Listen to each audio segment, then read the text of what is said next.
Ladies and gentlemen, this is Wrestling World 247. We are here with former WWE wrestler and one half of the Highlanders, Rory McAllister. How are you doing today, Rory? I'm doing good, man. How are you? Doing good.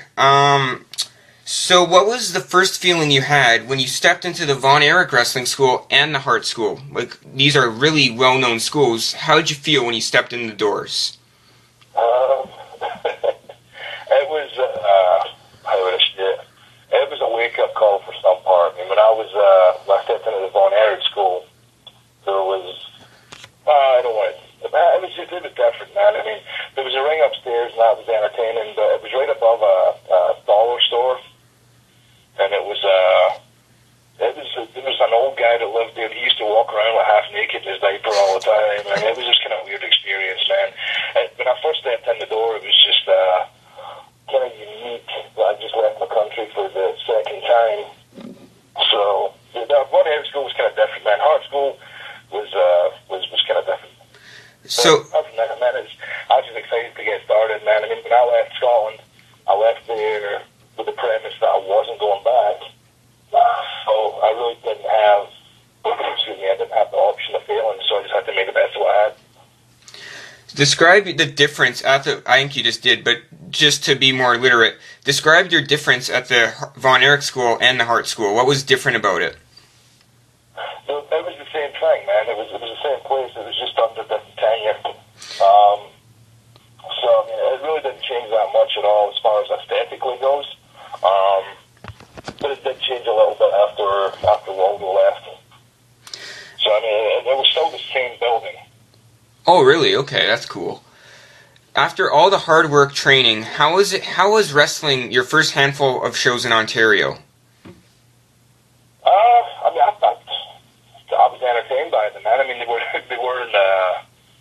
standout matches by any stretch of the imagination. They were probably, pretty shitty, to be honest with you. But the thing was, I said when I'd left home, I had no way to go back. I literally took every dime I had and invested it, and moving over to Canada and training, and so I had no money. So for me, it was just a relief to get in the ring because I was starting to make money, even though it was just a little bit. It would feed me for a few days.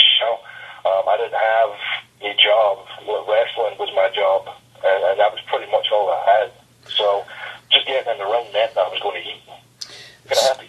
So, with the money thing and everything, how did you and Robbie feel when you got signed by the WWE?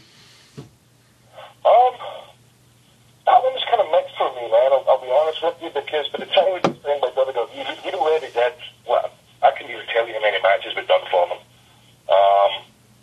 And I mean, usually we would bug Pritchard and then Dreamer every other day to get us, matches, and we'd just lie to them and say, hey, we're in Houston, or we're in Philly, or we're here, there, and, they knew we were lying, but they also knew that was how we lived, it's matches all the time.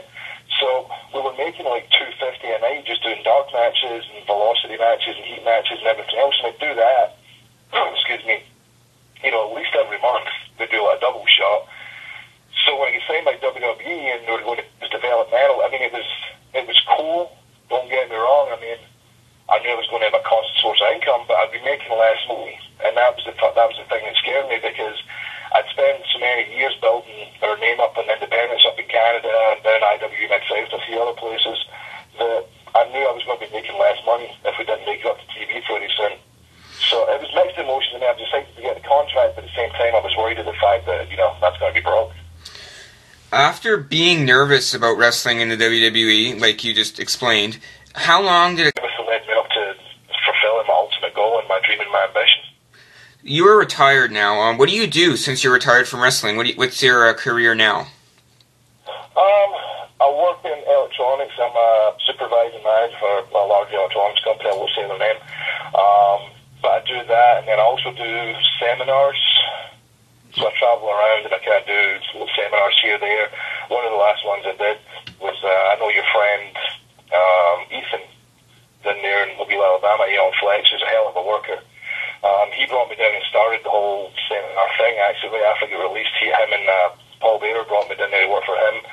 And Paul actually told me I was really good at it, so it set that kind of emotion thing going. I enjoyed doing it, and I wanted to keep doing it. So, because Paul Ethan.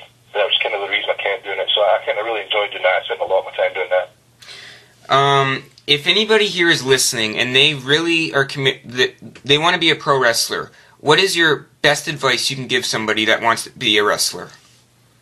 I will give them the exact same advice that Shane Helms gave me back when I was really ready to quit. Me and Robbie had won a competition to interview the boys